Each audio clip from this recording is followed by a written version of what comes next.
بسم اللہ الرحمن الرحیم۔ آپ صلی اللہ علیہ وسلم نے فرمایا، فجر اور اشراق، عصر اور مغرب اور عشاء کے دوران سونے سے باز رہا کرو۔ بدبودار اور گندے لوگوں کے ساتھ نہ بیٹھا کرو۔ ان لوگوں کے درمیان نہ سوئیں جو سونے سے قبل باتیں کرتے ہیں۔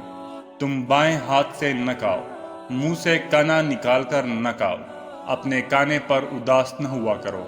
یہ عادت ہمارے اندر ناشکری پیدا کرتی ہے۔ گرم کانے کو پھونک سے ٹھنڈا نہ کرو، اندھیرے میں مت کھاؤ۔ کانے کو سونگا نہ کرو، کانے کو سونگنا بد تہذیبی ہوتی ہے۔ منہ بھر کے نہ کھاؤ، کیونکہ اس سے معدہ کی ذمہ داری بڑھ جاتی ہے۔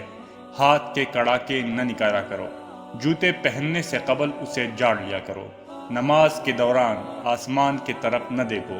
رفع حاجت کی جگہ ٹوائلٹ میں مت تھوکو۔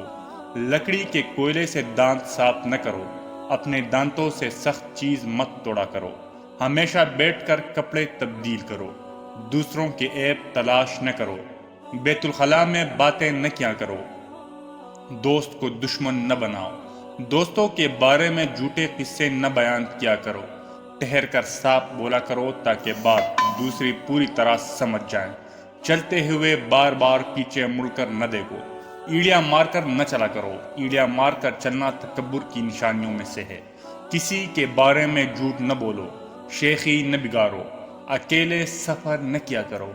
اچھے کاموں میں دوسروں کی مدد کیا کرو۔ فیصلے سے قبل مشورہ ضرور کیا کرو، اور مشورہ ہمیشہ سمجھدار کی بجائے تجربہ کار شخص سے کرنا چاہیے۔ کبھی غرور نہ کرو۔ غرور ایک ایسی بری عادت ہے جس کا نتیجہ کبھی اچھا نہیں نکلتا۔ گداگروں کا پیچھا نہ کیا کرو۔ غربت میں صبر کیا کرو۔ مہمان کی کھلی دل سے خدمت کرو۔ یہ عادت ہماری شخصیت میں کشش پیدا کر دیتی ہے۔ برا کرنے والوں کے ساتھ ہمیشہ نیکی کرو۔ اللہ پاک نے جو دیا ہے اس پر خوش رہو۔ زیادہ نہ سویا کرو۔ زیادہ نیند یادداشت کو کمزور کر دیتی ہے۔ اقامت اور اذان کے درمیان گفتگو نہ کیا کرو۔ اپنی خامیوں پر غور کیا کرو اور توبہ کیا کرو۔ روزانہ کم از کم 100 بار استغفار